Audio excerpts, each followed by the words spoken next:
Blowin Smoke Cooker of briskets.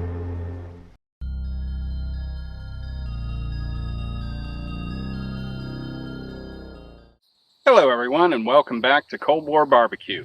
I'm Cody Kelly and today we're talking about a custom smoker from Blowin Smoke Cookers. If you've seen my previous videos, you know something of the path that I followed that brought me to this point. We've seen the gravity fed, the traditional offset, and now today, a custom reverse offset. I'll admit, it wasn't especially easy to convince my wife that this was a necessary purchase, especially as I have a reputation of being ridiculous and not making the best financial decisions. So, did I need another cooker? No. Was I going to sell the previous two and just use this one going forward? Also, no. I still need them because is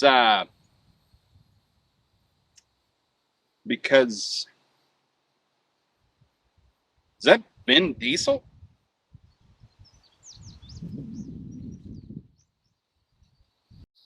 All right.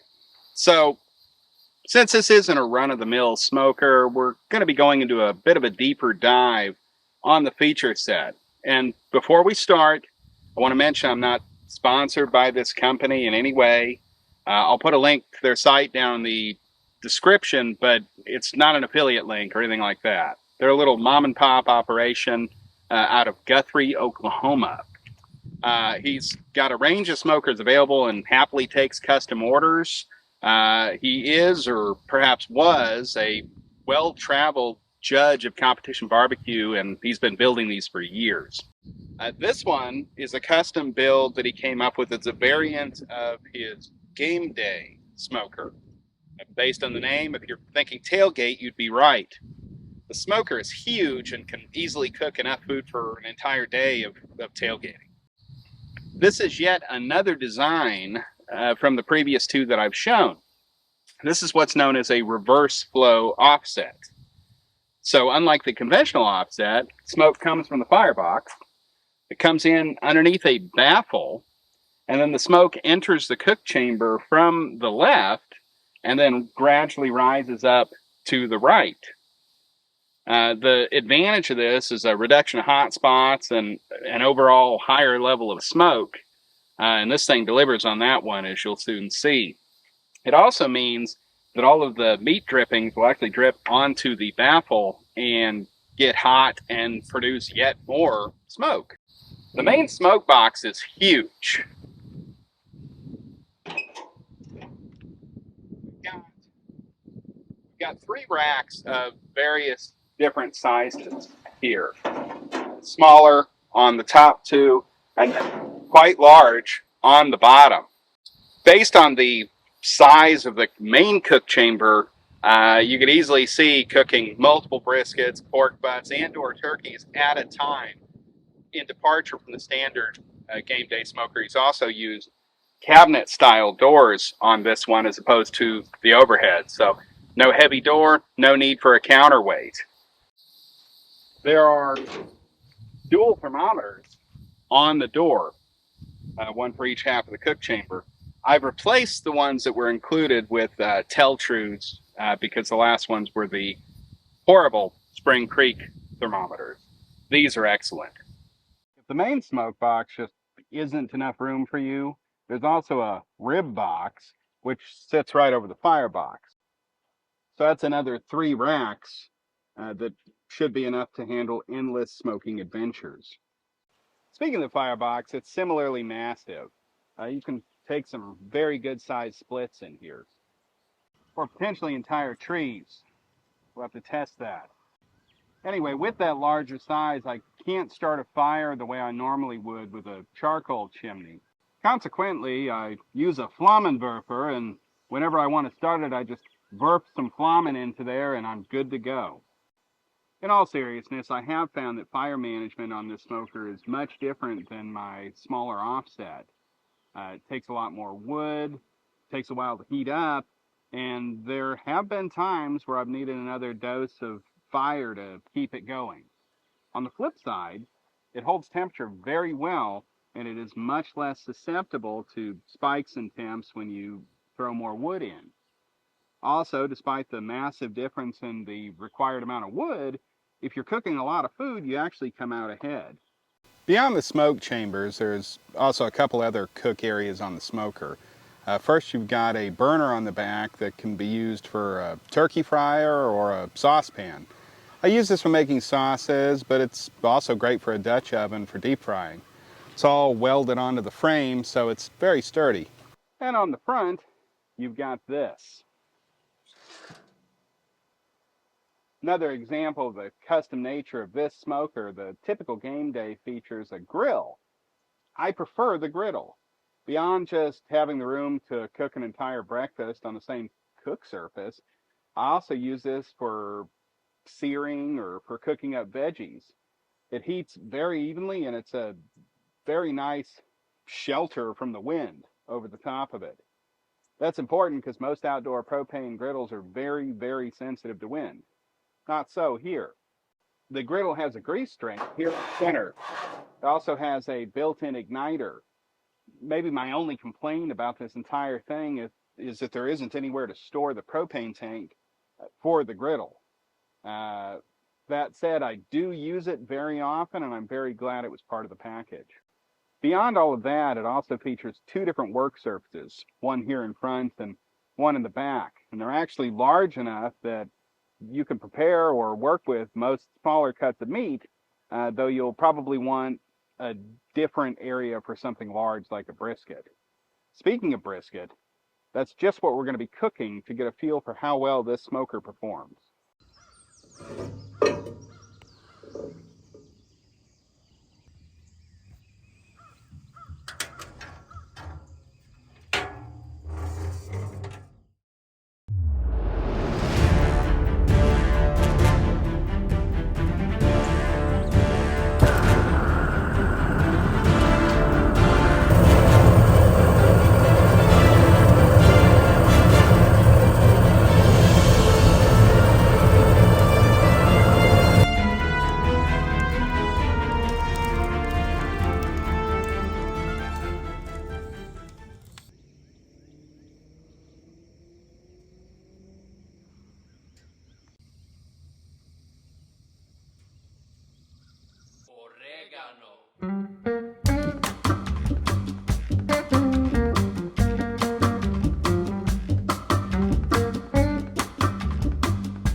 I forgot to mention that these custom wheels add 50 flavor points.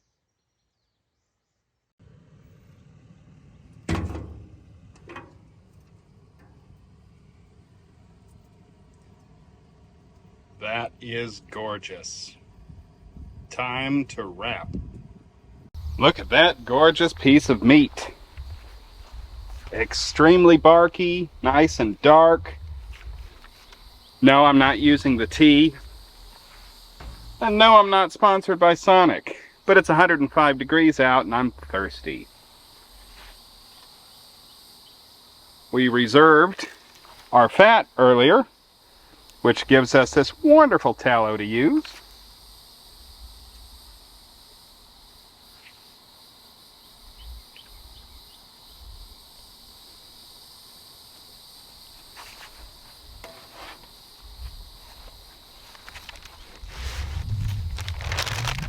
Let's see if we have enough paper. It's actually a relatively good sized brisket.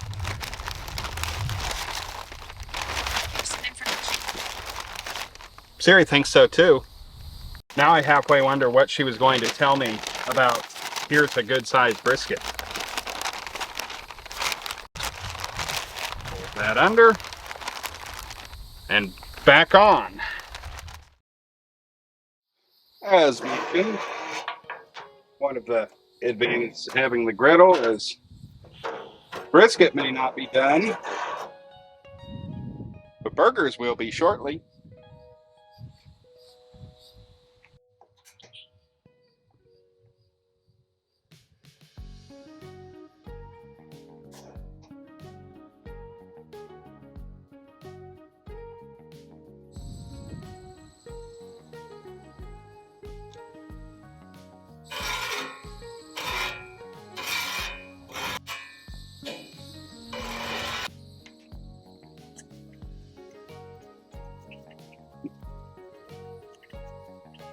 The proprietary seasoning blend.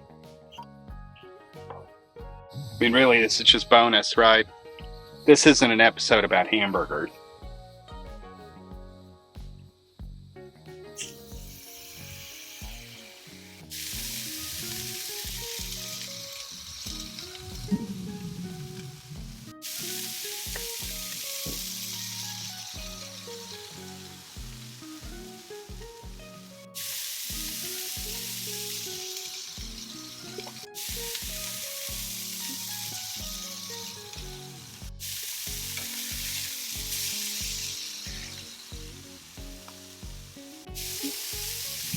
That one's wounded. Hopefully we can patch it up with some cheese.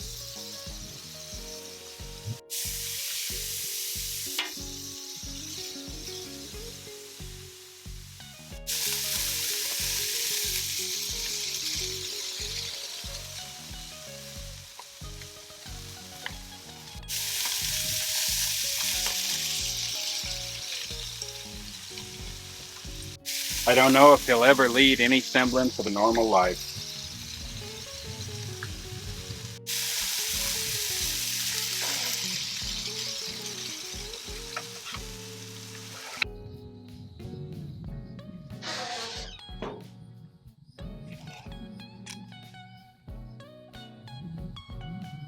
Thing of beauty.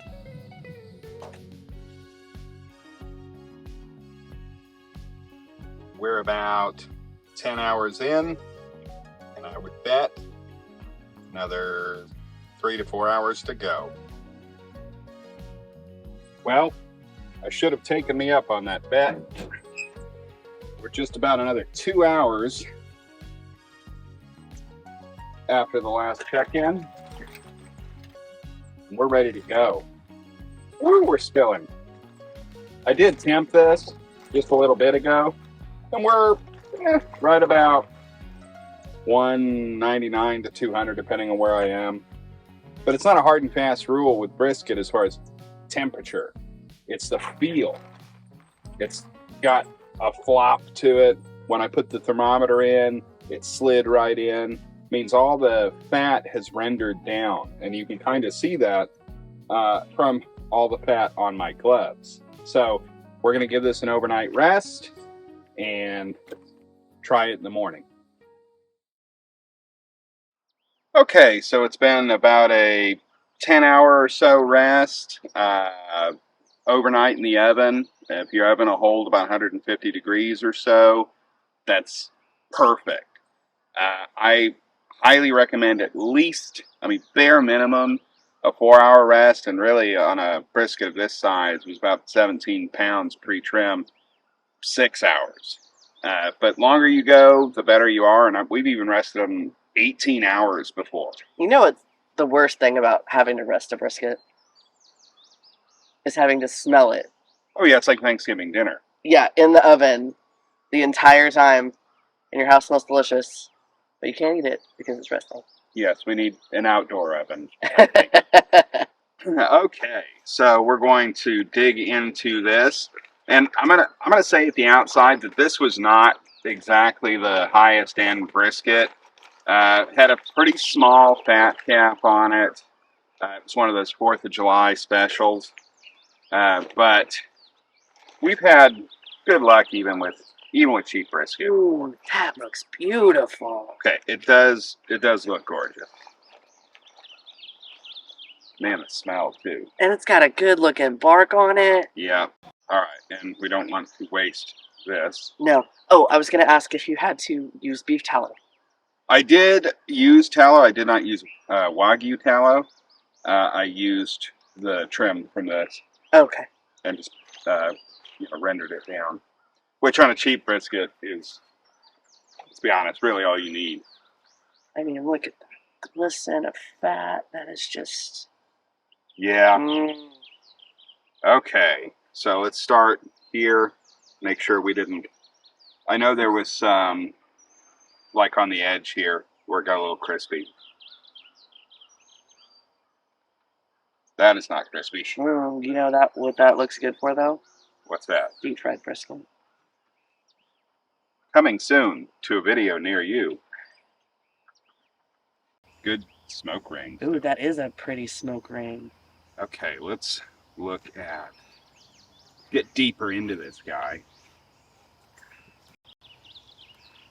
And we see here there's a pretty fair amount of juice in it.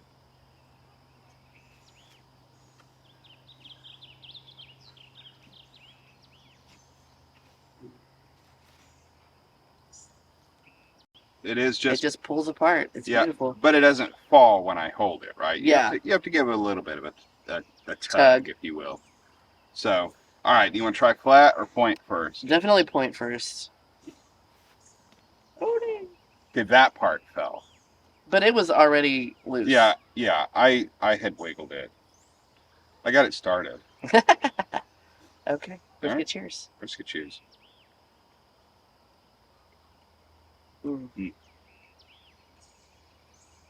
That is so juicy. It's actually surprisingly juicy. Because like I said, there wasn't that much fat in this. So I'm actually very happy with how it's turned out. And I think this was like a choice brisket or something, not prime, nothing like that. It was just a grocery store 4th of July special. Exactly. So this isn't like your, order online from the fancy online butcher shop. No. I want to try the flat.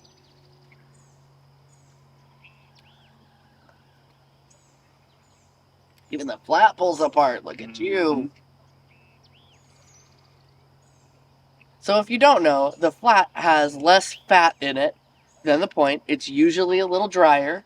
Almost always, yeah. But this isn't dry. I mean, this is like a delectable pot roast almost. In a lot of ways, yeah.